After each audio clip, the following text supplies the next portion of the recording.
Cierra los ojos. Piensa en todo lo que tienes.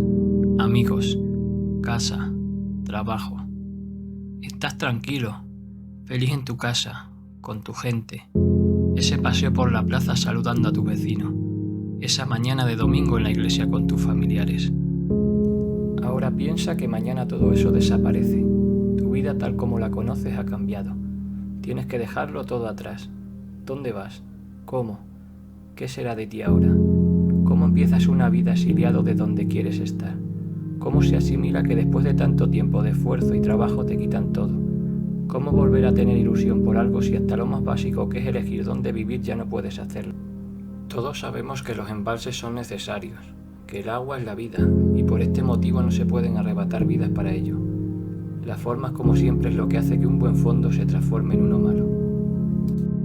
Sirve este vídeo como recuerdo a todas estas personas que tuvieron que dejar sus vidas y volver a nacer fuera de este pueblo. Sé que su ilusión es volver, aunque sea desgraciadamente para ser enterrados en él. Espero podáis regresar antes de que esto ocurra y disfrutéis de vuestros amigos, de vuestra casa, en definitiva, de la vida que os arrebataron, vuestro pueblo precioso.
La entrada más bonita tenía esta casa, ¿eh?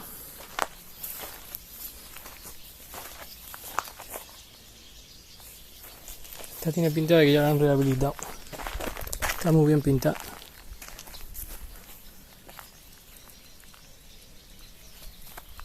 Tenía aquí una higuera. Y lo que tienes aquí esto, que no sé qué es. Si es algún motor. Para sacar agua o algo.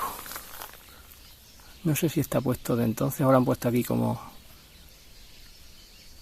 adorno.